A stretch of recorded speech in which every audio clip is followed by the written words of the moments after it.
Hi friends, అందరికీ welcome to my channel. అందరు ఎలా ఉన్నారు? బాగున్నారా? నేనైతే చాలా బాగున్నాను. మీరందరూ కూడా బాగుండాలని మనస్ఫూర్తిగా కోరుకుంటున్నాను. ఈరోజు ఈ వీడియో వచ్చేసి మన ఉగాది స్పెషల్ పోలేలు. ప్రతి పోలే పొంగుతూ సాఫ్ట్గా అండ్ టేస్టీగా రావాలంటే ఎలా తయారు చేసుకోవాలో ఈ వీడియోలో చూపిస్తాను. వీడియోని స్కిప్ చేయకుండా ఎండ్ వరకు చూడండి. అండ్ మన ఛానల్ని ఫస్ట్ టైం చూస్తున్న వాళ్ళైతే వీడియోకి లైక్ చేసి మన ఛానల్ని సబ్స్క్రైబ్ చేసుకోండి. ఈ పోలేలు చేసుకోవడం చాలా సింపుల్ అండి. ఎవరైనా ఈజీగా చేసుకోవచ్చు. ఫస్ట్ టైం ట్రై చేసే వాళ్ళకు కూడా ఒకసారి నేను చెప్పిన విధంగా ట్రై చేయండి, చాలా బాగా వస్తాయి. ఫస్ట్ అయితే 1 కప్పు వరకు శనగపప్పును తీసుకోవాలి. ఈ శనగపప్పుని 2 సార్లు నీట్గా వాష్ చేసుకొని ఫ్రెష్గా వాటర్ పోసుకొని 1 గంట నుండి 2 గంటల వరకు నానబెట్టుకోవాలి.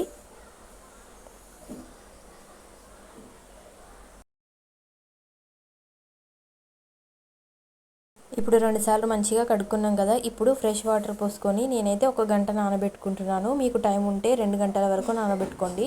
పప్పు నానబెట్టడం వల్ల తొందరగా ఉడుకుతుంది, ఇంకా టేస్ట్ కూడా బాగుంటుంది. ఇప్పుడు పిండి కలుపుకోవడానికి 1 కప్పు గోధుమ పిండిని తీసుకుంటున్నాను. నేనైతే ఆశీర్వాద్ గోధుమ పిండిని తీసుకున్నాను. ఇంకా 1/2 కప్పు వరకు మైదా పిండిని తీసుకోవాలి. మీరు మొత్తం గోధుమ పిండితోనైనా చేసుకోవచ్చు, కాకపోతే మైదా పిండి వేసుకోవడం వల్ల స్టఫింగ్ అనేది బయటకు రాకుండా ఉంటుంది. మీరు 2 కప్పుల గోధుమ పిండి తీసుకుంటే 1 కప్పు వరకు మైదా వేసుకోండి. గోధుమ పిండి మైదా పిండి 2 కలిసేలాగా కలుపుకోవాలి. దీంట్లో 1/2 స్పూన్ వరకు సాల్ట్, చిటికెడు పసుపును వేసుకోవాలి. పసుపు మీరు వద్దనుకుంటే స్కిప్ చేయొచ్చు, కలర్ బాగుంటుందని చెప్పి నేను వేసాను. మొత్తం కలిసేలాగా కలుపుకోవాలి.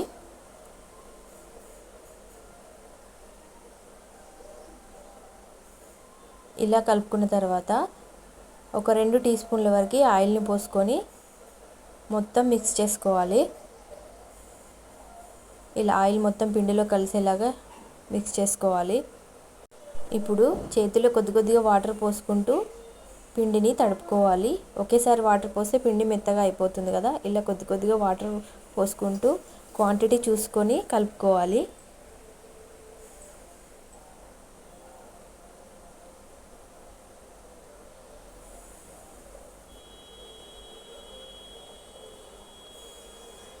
మనం పిండిని ఎంత బాగా కలుపుకుంటే మన పోలేలు అనేవి అంత బాగా వస్తాయి, మెత్తగా వస్తాయి. ఇలా కొద్దిగా వాటర్ యాడ్ చేసుకుంటూ పిండిని ఇలా వీడియోలో చూపిస్తున్నట్టుగా మంచిగా కలుపుకోవాలి. చూడండి, పిండిని మరీ మెత్తగా కాకుండా చపాతీ పిండి కంటే కొంచెం సాఫ్ట్గా ఉండేలా చూసుకోవాలి. చూడండి, ఈ విధంగా మనం ముద్దలాగా చేసుకొని దీన్ని ఇప్పుడు ఒక గిన్నెలోకి తీసుకోవాలి. ఇప్పుడు ఈ పిండి పైన 2 నుండి 3 టీ స్పూన్ల వరకు ఆయిల్ పోసుకొని ఆయిల్ అంతా పిండికి అంటేలాగా ఇలా తిప్పుకొని మూత పెట్టుకొని పిండిని నాననివ్వాలి.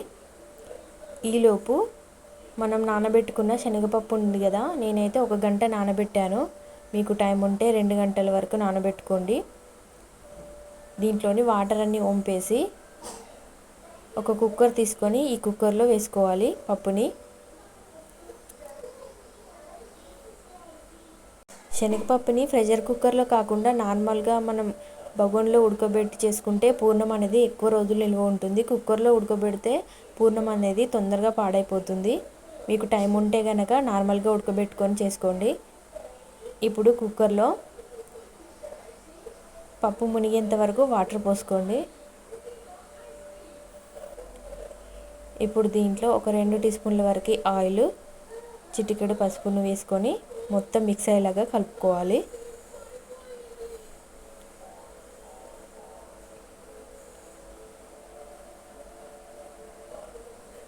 ఇలా కలుపుకున్న తర్వాత కుక్కర్ మూత పెట్టుకొని ఒక 2 నుండి 3 విజిల్స్ వచ్చే వరకు పప్పు మెత్తగా ఉడికే వరకు ఉడికించుకోవాలి. ఒక 3 విజిల్స్ వచ్చిన తర్వాత దాంట్లోని ఆవిరంతా బయటకు పోయేంత వరకు ఇలా స్పూన్ పెట్టి ఆవిరంతా బయటకు పోయిన తర్వాత ఓపెన్ చేసి చూస్తే పప్పు మెత్తగా ఉడికిపోయింది. చూడండి, ఇలా ఉడికిపోయిన తర్వాత దీంట్లోని వాటర్ అన్నీ వంపేసుకోవాలి. ఒక జల్లెడలో కానీ మీకు స్టెయినర్ ఉంటే స్టెయినర్లో వేసి వంపేసుకొని ఒక గిన్నెలోకి తీసుకోవాలి. ఇప్పుడు ఈ పప్పుని చల్లగా అయ్యేంత వరకు చల్లారబెట్టుకోవాలి. పూర్తిగా చల్లారిన తర్వాత ఒక మిక్సీ జార్ తీసుకొని మనం ఉడికించుకున్న శనగపప్పుని కొద్ది కొద్దిగా వేసుకుంటూ దీంట్లో బెల్లం కలుపుకొని గ్రైండ్ చేసుకోవాలి. నేను 1 కప్పు శనగపప్పుకి 1 కప్పు వరకు బెల్లం తీసుకున్నాను. మీరు స్వీట్ ఎక్కువగా తినేవారైతే 1½ కప్పు బెల్లం తీసుకోండి, కరెక్ట్గా సరిపోతుంది. ఇప్పుడు సగం పప్పు సగం బెల్లం వేసుకుంటూ మెత్తగా గ్రైండ్ చేసుకోవాలి.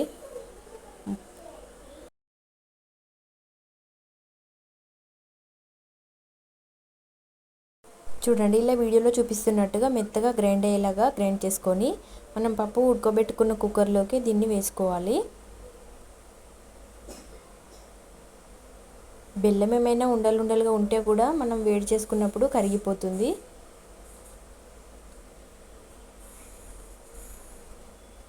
ఇలా మొత్తం కుక్కర్లో వేసుకున్న తర్వాత మిగిలిన పప్పును కూడా వేసుకొని దాంట్లోనే బెల్లం కలుపుకొని మొత్తం మిక్సీ పట్టుకోవాలి.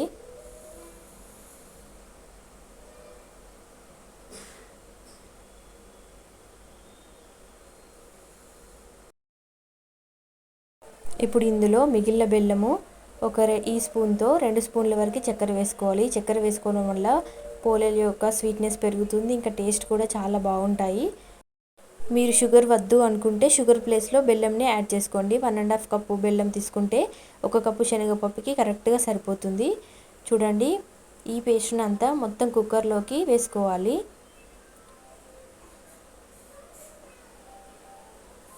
ఇప్పుడు ఈ గ్రైండ్ చేసిన పేస్ట్ అంతా మొత్తం కలిసేలాగా ఒకసారి స్పూన్ తోటి కలుపుకోవాలి.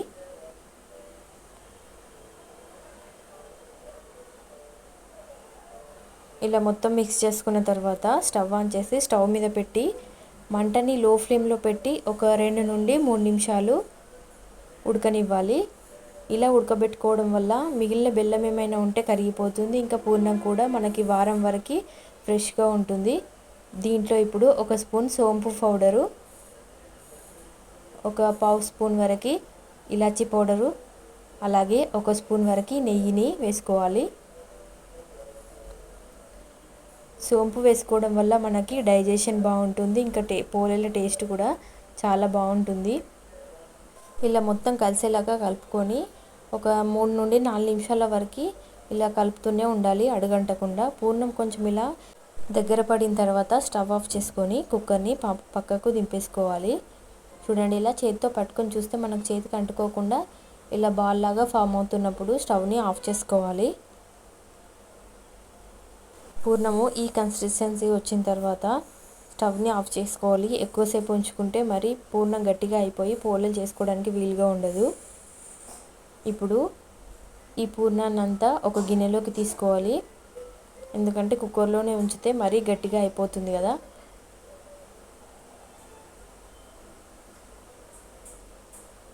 చూడండి, ఒక గిన్నెలోకి తీసి పక్కన పెట్టుకోవాలి. ఇప్పుడు మనం ముందుగా నానబెట్టుకున్న ఈ పిండి మిశ్రమాన్ని గిన్నెలోకి వేసుకొని దానిపైన వేసిన ఆయిల్ని వేసుకొని మంచిగా కలుపుకోవాలి పిండిని. చూడండి ఎంత సాఫ్ట్గా ఉందో. దీన్ని ఒక 2 నిమిషాలు బాగా కలుపుకోవాలి. చూడండి, ఇలా వీడియోలో చూపిస్తున్నట్టుగా మొత్తం ఆయిల్ అంతా పిండిలో ఇంకిపోయే వరకు వేళ్ళతో ఇలా ప్రెస్ చేసుకుంటూ పిండి మరింత సాఫ్ట్గా అయ్యే వరకు కలుపుతూనే ఉండాలి. ఇట్లా ఒక 2 నిమిషాలు కలుపుకోవాలి. ఇలా కలుపుకోవడం వల్ల పిండి మనకు సాఫ్ట్గా తయారవుతుంది, పోలేలు పొంగుతూ వస్తాయి. చూడండి ఎంత సాఫ్ట్గా ఉందో. ఇప్పుడు ఈ పిండి ముద్దని ఒక గిన్నెలోకి తీసి పెట్టుకోవాలి. ఇప్పుడు పోలేలు చేసుకోవడానికి మనం ముందుగా రెడీ చేసి పెట్టుకున్న ఈ పూర్ణంని మనకు కావాల్సినంత సైజులో తీసుకొని రౌండ్ బాల్స్ లాగా చేసి పెట్టుకోవాలి. మీకు పూర్ణం చేతులకు అంటుకుంటుంది అనుకుంటే చేతులకి కొద్దిగా నెయ్యి రాసుకొని మనము ఈ పూర్ణంని బాల్స్ లాగా తయారు చేసుకోవచ్చు. చూడండి, ఇలా చేతులకు రాసుకొని మనకు కావాల్సిన సైజులో పూర్ణాన్ని ఇలా బాల్స్ లాగా చేసి పెట్టుకోవాలి. ఇలా ముందే పూర్ణం బాల్స్ని చేసి పెట్టుకోవడం వల్ల పోలేలు తొందరగా అయిపోతాయి. మనకి ఎన్ని కావాలంటే అన్ని ఇలా బాల్స్ లాగా చేసి పెట్టుకోవాలి. నేనైతే ఒక 6 బాల్స్ వరకు తయారు చేసి పెట్టుకున్నాను. ఇప్పుడు మనము రెడీ చేసి పెట్టుకున్న ఈ పిండిలో నుంచి కొంచెం పిండిని తీసుకోవాలి పోలేలు చేసుకోవడానికి. మనం పూర్ణం ఎంతైతే తీసుకుంటామో దానికంటే కొంచెం ఎక్కువ పిండిని తీసుకోవాలి, ఎందుకంటే పిండి తక్కువగా తీసుకుంటే పూర్ణం అనేది బయటకు వచ్చేస్తుంది. ఇప్పుడు మనం తీసుకున్న పిండి ముద్దని పోలే చేసుకోవడానికి వీలుగా చిన్న అప్పలాగా వత్తుకొని దాన్ని మైదా పిండిలో డిప్ చేసుకోవాలి. మీ దగ్గర గోధుమ పిండి ఉన్నట్టయితే గోధుమ పిండిలో ముంచుకున్నా సరిపోతుంది, కాకపోతే మైదా పిండిలో వేసుకోవడం వల్ల పీటకి అతుక్కోకుండా వస్తుంది పోలే అనేది. ఇలా పిండిలో ముంచుకున్న తర్వాత ఇలా వేళ్ళతో ఒత్తుకుంటూ మనం పూర్ణం పెట్టుకోవడానికి వీలుగా ఒక చిన్న చపాతీలాగా చేసుకొని ఇప్పుడు మనం ముందుగా రెడీ చేసి పెట్టుకున్న పూర్ణాన్ని పెట్టుకోవాలి మధ్యలో. చూడండి, ఇలా వీడియోలో చూపిస్తున్నట్టుగా పూర్ణం బాల్ని పెట్టుకొని అంచులని పైకి లాగుతూ ఇలా మధ్యలో పూర్ణాన్ని లోపలికి ప్రెస్ చేస్తూ మొత్తం క్లోజ్ చేసుకోవాలి. ఇలా మెల్లగా అంచులను పైకి అంటూ పూర్ణం బయటికి రాకుండా మొత్తం క్లోజ్ చేసేయాలి. ఎక్స్ట్రా పిండి ఏమీ బయటకు తీయలేదు నేను. మీకు మరి పిండి బాగా ఎక్స్ట్రా అనిపిస్తే కొంచెం పిండిని తీసి పక్కన పెట్టొచ్చు.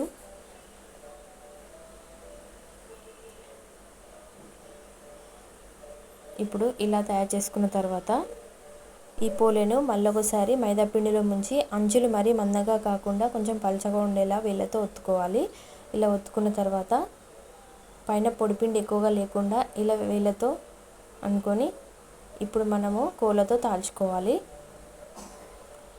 తాల్చుకునేటప్పుడు మరీ గట్టిగా ప్రెస్ చేస్తూ తలవకుండా పైన ఇలా తాల్చుకోవాలి.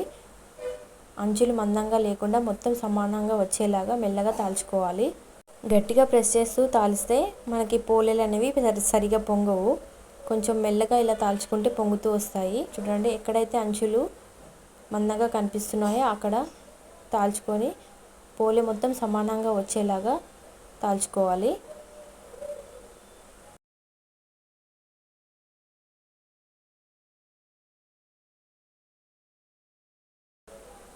చూడండి, ఎక్కడ కూడా మనకి పూర్ణం బయటకు రాలేదు. తీసుకునేటప్పుడు కొంచెం జాగ్రత్తగా తీసుకోవాలి. ఇప్పుడు స్టవ్ ఆన్ చేసి ప్యాన్ పెట్టుకొని ప్యాన్ బాగా హీట్ అయిన తర్వాత మనం చేసుకున్న పోలేను మెల్లగా వేసుకోవాలి. ఇలా ఒకవైపు కాలిన తర్వాత ఇంకో వైపుకి టర్న్ చేసుకోవాలి. రెండో వైపు కూడా కొంచెం కాలిన తర్వాత నెయ్యిలో ఆయిల్ కలిపి వేస్తున్నాను. మీ దగ్గర నెయ్యి ఎక్కువగా ఉన్నట్టయితే మొత్తం నెయ్యితోనే కాల్చుకోవచ్చు, టేస్ట్ బాగుంటాయి. ఇప్పుడు ఆయిల్ కానీ నెయ్యి కానీ వేసుకొని రెండు వైపులా మంచి కలర్ వచ్చేంత వరకు కాలుస్తూ ఉండాలి. రెండు వైపులా నెయ్యిని వేసుకొని కాల్చిన తర్వాత ఒకవైపు మంచిగా కాలిన తర్వాత ఇంకో వైపుకి టర్న్ చేసుకోవాలి. చూడండి, పోలే పూరిలాగా ఎంత బాగా పొంగుతుందో. నేను చెప్పిన టిప్స్ పాటిస్తూ పోలేలు ఒకసారి మీరు కూడా ట్రై చేయండి. మీకు కూడా ప్రతి పోలే పొంగుతూ సాఫ్ట్గా టేస్టీగా వస్తాయి. ఫస్ట్ టైం పోలేలు ట్రై చేసే వాళ్ళైనా సరే ఒకసారి వీడియో చేసి ట్రై చేయండి. మీకు కూడా ఇలా పూరిలాగా పొంగుతూ వస్తాయి పోలేలు అనేవి. ఇంకా టేస్ట్ కూడా చాలా బాగుంటాయి. చూడండి, పోలేలు అనేవి ఎంత సాఫ్ట్గా వచ్చాయో. ఈ వేడివేడి పోలేలో నెయ్యి కానీ పాలు కానీ వేసుకొని తింటే టేస్ట్ మాత్రం అదిరిపోతుంది. ఇది వచ్చేసి సెకండ్ పోలే. చూడండి ఎంత బాగా పొంగుతుందో. మనం పిండిని ఈ విధంగా కలుపుకొని పోలేలు చేసుకుంటే ప్రతి పోలే పొంగుతూ చాలా బాగా వస్తాయండి. మీకు తాల్చుకోవడం కష్టం అనిపిస్తే ప్లాస్టిక్ కవర్కి ఆయిల్ రాసి అయినా పోలేల్ని చేసుకోవచ్చు, అలా కూడా పొంగుతూ వస్తాయి. మేమైతే మా తెలంగాణలో వీటిని పోలేలు అంటాము. ఇంకా ఆంధ్రాలో భక్ష్యాలు ఇంకా బొబ్బట్లు అని కూడా అంటూ ఉంటారు కదా. వీటిని మీరు కూడా ఈ ఉగాదికి ఒకసారి ట్రై చేసి ఎలా వచ్చిందనేది నా కామెంట్ సెక్షన్లో చెప్పండి. అంతేనండి, ఉగాది స్పెషల్ నోట్లో వేసుకుంటే కరిగిపోయే మెత్తటి పోలేలు అయితే రెడీ అయిపోయినాయి.